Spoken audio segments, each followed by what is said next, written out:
Theory of 3F. आपला response कसा असतो सिच्युएशनला, हे 3F 3F आपल्या ठरवतात. तुम्ही म्हणाले 3F तुम्ही एवढे ताणून काय घेताय, तर हे 3F तुमच्या लक्षात राहावे म्हणून मी आता तुम्हाला सांगतोय.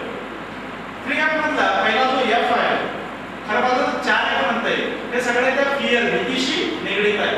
परंतु थेअरी मात्र 3F ची आहे की एक सिच्युएशन घेऊया, एक नजरेपुढं सिच्युएशन, एक घटना इमॅजिन करूया की तुम्ही फार आदिम अवस्थेतल्या जुन्या काळच्या आहात, की अगदी वल्कल गुंडाळलेले आहात, अगदी तुम्हाला घर कसं बांधावं हे कळत नाही, आदिम अवस्थेमध्ये गुफेमध्ये राहणारे तुम्ही मनुष्य आहात.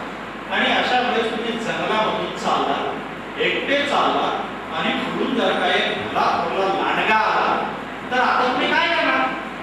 आदिम अवस्थेतले तुम्ही एकटे, जवळ बंदूक नाही, तलवार नाही, तर अशा अवस्थेमध्ये तुम्ही जे करतात ते म्हणजे 3F.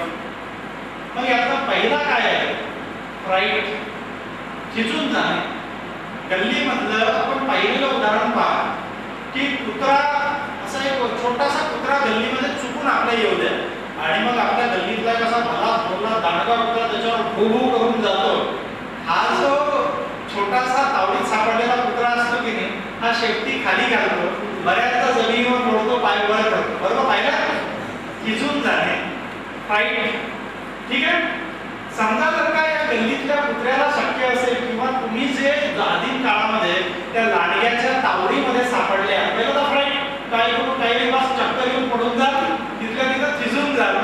बरोबर आहे, हातपाय लटलटायला लागतील, पळताही येणार नाही, कारण पायामध्ये अशा मुंग्या, एक अशा अचानक मुंग्या आलेल्या असतील. दुसरं तुम्ही फ्लाईट, भाग जावा, पळून जा. गल्लीतल्या कुत्र्याला जर जमलं तर पळून जा आणि असं पटकन असं क्याव क्याव करत असं जोराने आवाज करतो आणि पळून जातो. आपणही जमलं आदिम अवस्थेमध्ये काय करू, पळून जाऊ. तिसरा आहे फाईट. हे फाईट असं आहे की जर तुम्हाला शक्य असेल, तुम्ही जर का धैर्याचे व्यक्ती असाल, तुमच्यावर असा संस्कार असेल किंवा तुमची मनोभूमिका तशी असेल, तुमचा पूर्व अनुभव तसा असेल, तर तुम्ही कदाचित आदिम अवस्थेतले असूनही जवळ एखादा जो दगड पडलेला आहे तो दगड उचला आणि त्या दगडाने त्या कोल्ह्याच्या किंवा त्या लांडग्याच्या टाळक्यामध्ये तो दगड हाणण्याचा प्रयत्न करा. त्याच्या बरोबर अगदी मेंदू जिथं असतो तिथं त्या नाजूक भागावर किंवा कपाळावर किंवा त्याच्या डोळ्यावर तो दगड लागेल आणि कदाचित तो लांडगा मरून जाईल किंवा तिथून पळ काढेल. अशा रीतीनं तुम्ही या 3 प्रकारे सिच्युएशनला रिस्पॉन्ड करू शकता. गल्लीतला कुत्रा भांडू शकतो. घरामध्ये जर का मांजर कोंडली ना, जे मला जर पाहायचं असेल तर ती पहिल्यांदा मांजर कधीही तुमच्याशी भांडणार नाही. त्याला अनुभव घ्यायचा, त्याने का बंद अशा खिडक्या बंद, दारं बंद, आतमध्ये राहून बघा, संरक्षणाची व्यवस्था ठेवा पाहिजे, कारण त्याची गरज पडणार आहे. मांजर पडून जाण्याचा प्रयत्न करेल, परंतु तेव्हा जेव्हा तुला असं जाणवेल की आता पळता येत नाही, मग ती फ्लाईटवर ना, फाईटवर येईल, तुमच्यावरती नक्की हल्ला करेल, तुम्हाला ओरबाडून काढेल. आपण आदिम अवस्थेपासनं या 3Fच्या सहाय्याने फ्राईट, फ्लाईट आणि फाईट या 3च्या सहाय्याने सिच्युएशनला रिस्पॉन्ड करत आलेलो आहोत. ते तेव्हापासून आजपर्यंत तसंच रिस्पॉन्स करत आलेलो आहोत. आजही आज आमच्याकडे कोल्हा किंवा लांडगा येत नाही, परंतु यातला कोल्हा किंवा लांडगा हा प्रतिकात्मक आहे, तो समस्येशी निगडीत आहे. रस्त्यामध्ये एखादी एकटी महिला चाललेली आहे, समोरून एक टार्गेट मनुष्य आलेला आहे, तो हिची छेड काढणार आहे, अवस्था तीच आहे, तोच लांडगा आलेला आहे. सिच्युएशनला रिस्पॉन्ड त्या 3Fच्या सहाय्यानेच तुम्ही करणार आहात.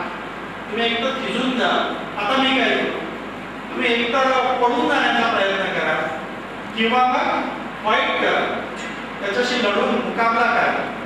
परीक्षेच्या बाबतीतही हे 3F तसेच्या तसेच लागू पडतात. तुमचा पूर्व अनुभव कसा आहे, मेंदूला तुम्ही कसं ट्रेन केलेला आहे याच्या आधारे तुमचा रिस्पॉन्स कमी करतो. आणि मित्रहो, हे मी तुम्हाला सांगितलं पाहिजे की बऱ्याचदा तुम्ही म्हणाल की आम्ही तर हे आमच्या मेंदूला कधीच सांगितलं नव्हतं की घाबरून जा. आम्ही तर आमच्या मेंदूला कधीच सांगितलं नव्हतं की अमुक एक वस्तूची भीती मनामध्ये बाळग, मग आमच्या मेंदूमध्ये ही भीती आली कुठून. हा मानसशास्त्रामधला सिद्धांत पुढे असं सांगतो की आपलं जे छोटं बाळ आहे माणसाच्या मानव जातीतलं, हे वयाच्या साधारणतः 5व्या-6व्या वर्षाचं होईपर्यंत याच्या मेंदूमध्ये ज्याला क्रिटिकल फॅकल्टी जाडी आहे, त्याला क्रिटिकल फॅकल्टी म्हणतो, ही विकसित झालेली नसते. आणि या क्रिटिकल फॅकल्टी ही काय चीज आहे तर हे तुमचा कॉन्शियस माइंड आणि अनकॉन्शियस माइंड याच्यामधली एक फिल्टरिंग अशी जाळी आहे की तुमच्या मेंदूला जर का लहानपणी सजेशन दिले असतील की जगामध्ये देव आहे, आपल्या सगळ्यांच्या मेंदूमध्ये आलेली देव नावाची संकल्पना ही लहानपणापासून आलेली आहे. तेव्हा आम्ही तर्कबुद्धीने विचार नाही करायचो तेव्हा आलेली आहे. त्याचसोबत भूताची भीती देखील तिथूनच आलेली आहे, तीही त्या लहानपणापासून आलेली आहे. तो आपण कधीही पाहिलेला नसतो. सोबतच जर महिला वर्गामध्ये झुरळाची भीती असेल किंवा उंदीराची भीती असेल किंवा अंगावर पाल पडली तर काय ही भीती असेल, ही त्या लहान वयामध्येच आलेली आहे. कारण कधीही कोणाला आपल्यापैकी कोणाला पाल चावलेली आहे का? मला नाही वाटत आहे का, कारण पालही कधीच चावत नाही असं सांगितलेलं. उलट ते स्वतःची शेपटी तोडून घेते. परंतु पालीची प्रचंड भीती किंवा झुरळाची प्रचंड भीती ही ती क्रिटिकल फॅकल्टी डेव्हलप होण्याच्या पूर्वी आमच्या मेंदूमध्ये विकसित झालेली आहे.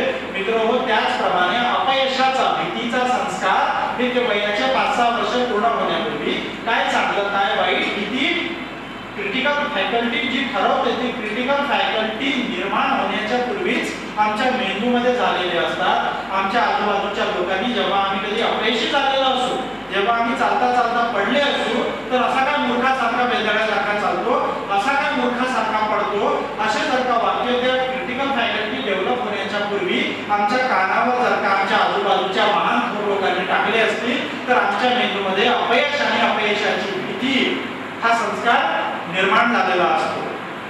आणि मग पुढे जेव्हा आपण कधी आयुष्यामध्ये संकटाचा सामना करण्याची पाळी येतं मग ती 3F ची थेअरी कार्यान्वित होते आणि मग तेव्हा खिजून जाण्याचा, घाबरून जाण्याचा तो जो संस्कार आहे क्रिटिकल फॅकल्टी डेव्हलप होण्यापूर्वीचा तो उफाळून येतो. याच्यावर इलाज काय? याच्यावर इलाज आहे. मगाशी जी मी तुम्हाला पद्धती सांगितली झेनची, ध्यानाची, स्वतःला मेस्मराइज करण्याची, स्वतःला मेडिटेट करण्याची, त्याच्यामध्ये जे वाक्य सांगितले त्या अवस्थेमधूनही नेमकं हेच होत असतं. तुम्ही सध्या विद्यमान असलेली अस्तित्वात असलेली क्रिटिकल फॅकल्टी पार करून तुम्ही तुमच्या अनकॉन्शियस माइंड पर्यंत, तुमच्या सुप्त मनापर्यंत जात असता आणि त्या अवस्थेमध्ये गेल्यावर जर का तुम्ही स्वतःला या सजेशन दिल्या की परीक्षेच्या दिवशी माझा उत्साह हा शिगेला पोहोचलेला असेल, परीक्षेच्या दिवशी मला मुळीच भीती वाटणार नाही, परीक्षेच्या दिवशी मला अतिशय उत्साही वाटेल, चॅलेंज घेऊन सांगतो की परीक्षेच्या दिवशी तुम्हाला मुळीच भीती वाटणार